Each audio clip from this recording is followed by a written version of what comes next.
કેમ છો વિદ્યાર્થી મિત્રો? સંજય મેથ્સ એન્ડ સાયન્સ એકેડમીમાં તમારું સ્વાગત છે.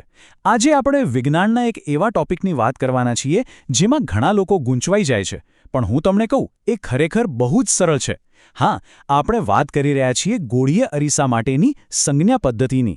ચાલો આજે આ કન્ફ્યુઝનને હંમેશા માટે દૂર કરી દઈએ. સાચું કહેજો, તમારા મનમાં પણ આ સવાલ આવે છે ને?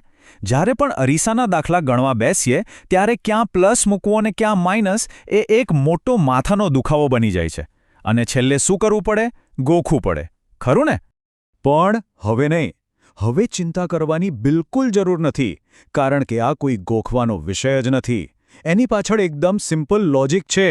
તો ચાલો આજે આપણે સાથે મળીને આ નિયમોને એવી રીતે સમજીએ કે પછી ક્યારેય ભૂલાય જ નહીં. તો આ બધા નિયમો પાછળનું સિક્રેટ શું છે, એની પાછળનો મુખ્ય આઈડિયા શું છે? એ છે ગણિત સાથેનું એનું કનેક્શન. અને ગણિતનો એક કોન્સેપ્ટ જે તમે બધા જ જાણો છો, કાર્ટેઝિય યામ પદ્ધતિ. હા, તમે એકદમ બરાબર સાંભળ્યું. અહીં કોઈ નવા નિયમો નથી શીખવાના. તમે ગણિતમાં જે ગ્રાફ દોરવા માટે એક્સ અક્ષ અને વાય અક્ષવાળી કાર્ટેઝિય યામ પદ્ધતિ શીખ્યા છો ને, બસ એ જ આપણું સુપર પાવર છે. આપણે એનો જ ઉપયોગ કરવાના છીએ. અને જોજો, એનાથી બધું કેટલું આસાન થઈ જાય છે. તો ચાલો હવે તૈયાર થઈ જાઓ. હવે આપણે સીધા જ એ 5 સિમ્પલ નિયમોની દુનિયામાં એન્ટ્રી કરીએ. આપણે એક એક કરીને બધા નિયમોને સમજીશું અને ખાતરી કરશું કે બધું જ એકદમ ક્લિયર થઈ જાય. નિયમ નંબર 1. આપણું ઉગમબિંદુ કયું? એટલે કે આપણે શરૂઆત ક્યાંથી કરવાની? જવાબ બહુ જ સરળ છે. અરીસાનું જે ધ્રુવ છે એટલે કે પોલ P એ જ આપણું ઉગમબિંદુ છે, એટલે કે 0,0. યાદ રાખજો, દરેક અંતર પછી એ કોઈ પણ હોય એ અહીંથી જ મપાશે. આ આપણો સ્ટાર્ટિંગ પોઈન્ટ છે. ઓકે, હવે નિયમ નંબર 2. મુખ્ય અક્ષ. અરીસાની જે સીધી આડી લાઈન હોય છે ને, જેને આપણે મુખ્ય અક્ષ કહીએ છીએ, એ બીજું કંઈ નહીં પણ આપણી ગણિતની એક્સ અક્ષ છે. બસ આટલું જ.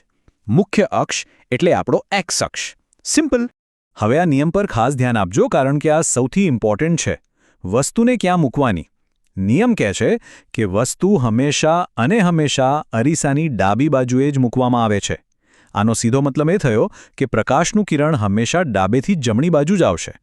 ચાલો હવે નિયમ નંબર 4 પર આવીએ, જે એક્સ અક્ષ પરના અંતરો વિશે છે. હા, તો તમને આવડતું જ હશે.